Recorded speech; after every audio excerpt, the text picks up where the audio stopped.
तो अब जब अंग्रेजों की बात मीर मीर मीर कासिम मानता नहीं है, तो फिर अंग्रेज क्या हो जाएंगे, लड़ाई लड़ेंगे। तो इस बार जो युद्ध होता है वो लगभग मान के चलिए 7-8 साल बाद होता है, और उस युद्ध को कहते हैं बक्सर का युद्ध। क्या कहते हैं? बक्सर का युद्ध कहते हैं। आप लोगों ने सुना होगा बक्सर का नाम, कहाँ पे पड़ता है? ये भी पश्चिम बंगाल में पड़ता है। कहाँ पे पड़ता है? पश्चिम बंगाल में पड़ता है। बक्सर का युद्ध हुआ था, वो हुआ था आपका 1764 ईस्वी में। एग्जैक्ट डेट इसकी शायद 22 अक्टूबर है, ठीक है। डेट ऊपर वाली मुझे कंफर्म नहीं है, लेकिन 1764 ईस्वी में हुआ था, ठीक है। तो अभी मैं बता दूंगा, ठीक है। 1764 ईस्वी में बक्सर का युद्ध हुआ था। अब बक्सर का युद्ध किसके बीच में हुआ था?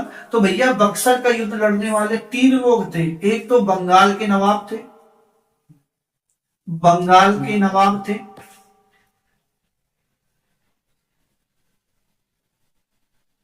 अवध के नवाब थे।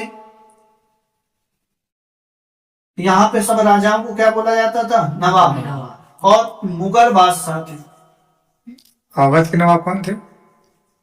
अवध के नवाब थे सुजाउद्दौला। अभी दिखवाते हैं। ये 3 लोग इकट्ठे होते हैं, ये 3 लोग इकट्ठे हो गए। 3 लोगों की क्या बनी? गठबंधन बना दिया कि हम भैया तीनों लोग इकट्ठे मिलकर लड़े। और युद्ध किससे लड़ा इन्होंने? ब्रिटिश ईस्ट इंडिया कंपनी से। ब्रिटिश ईस्ट इंडिया कंपनी से लड़ा। अब देखिए, जो बंगाल के नवाब थे उस टाइम पे, उनका नाम था मीर कासिम। क्या नाम था? मीर कासिम। मीर कासिम नाम था। जो अवध के नवाब थे उनका नाम था सुजाउद्दौला। सुजाउद्दौला, क्या नाम था? और मुगल बादशाह थे, उनका नाम था शाह आलम द्वितीय। शाह आलम द्वितीय, शाह आलम सेकंड।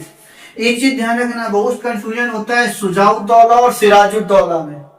तो सिराजुद्दौला बंगाल के नवाब थे प्लासी के युद्ध के समय।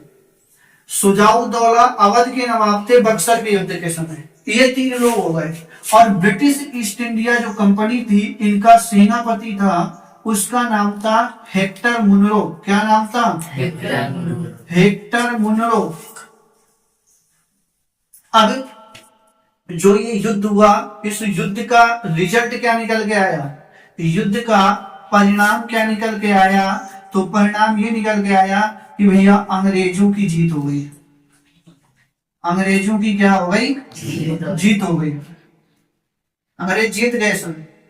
और जब अंग्रेज जीत गए तो ध्यान रखना है, इस युद्ध के बाद, इस युद्ध के बाद बंगाल में अंग्रेजों का विधिक अधिकार हुआ। विधिक का मतलब होता है कानूनी। क्या होता है? कानूनी अधिकार हो गया।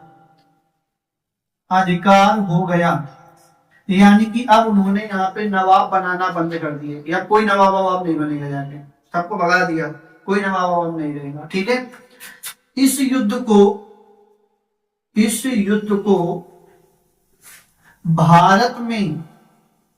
भारत में अंग्रेजी सत्ता का वास्तविक संस्थापक माना जाता है। वास्तविक संस्थापक माना जाता है। किस युद्ध को माना जाता है?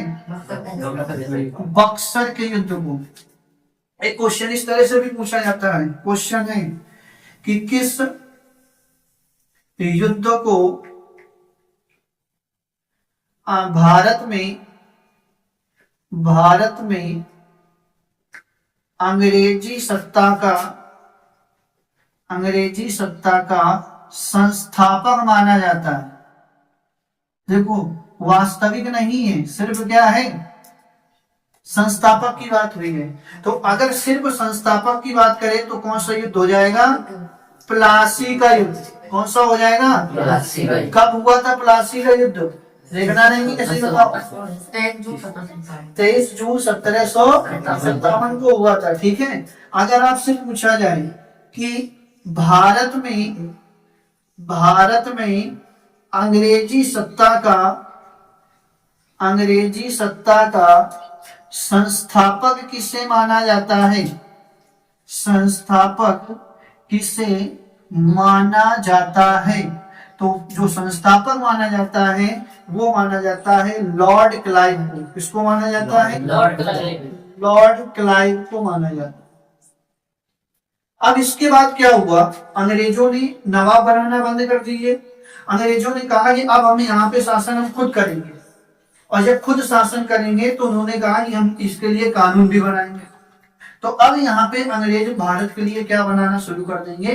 कानून बनाना शुरू कर देंगे। ठीक है, बात क्लियर हो जाएगी कि नहीं हो जाएगी? चलो नोट करो, फिर आगे की चर्चा करो।